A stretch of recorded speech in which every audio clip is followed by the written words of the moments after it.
First of all, let me go back to the transition period, which, given Lisbon last year, we committed that transition will be through the end of 2014. And by the end of 2014, there will be the removal of all combat forces from Afghanistan. But we want to make sure that, given the successes that we've had in Afghanistan to date, that the international community will continue to stay engaged to make sure that those successes are irreversible.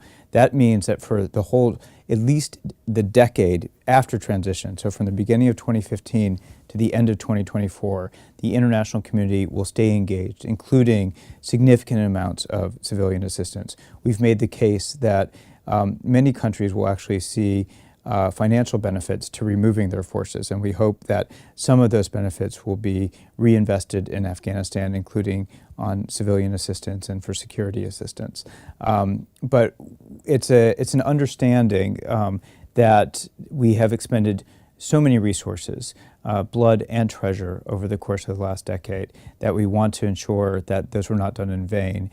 There have been very, very significant successes in Afghanistan over the last decade, which doesn't mean that we're not realistic about the fact that much more needs to be done, but we also want to really acknowledge what has been achieved.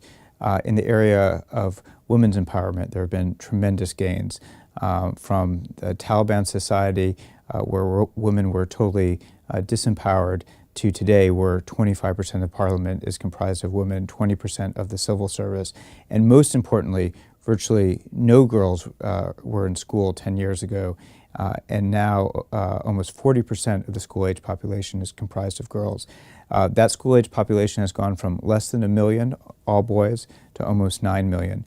Enormous advances in healthcare, access to healthcare, mortality rates, particularly among women, have decreased, meaning life expectancy is decades longer than it was just 10 years ago.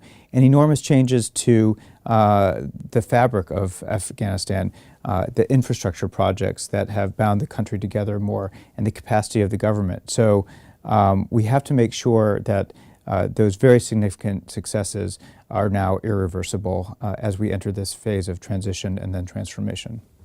Probably the most significant thing that came out of the Bonn Conference was the fact that the U.S., with the rest of the international community, made the most significant political commitment to long-term engagement in Afghanistan, particularly that decade beyond transition from 2015 through 2024. And so we and other key partners committed to continuing our assistance and ensuring that the successes that have been made are irreversible.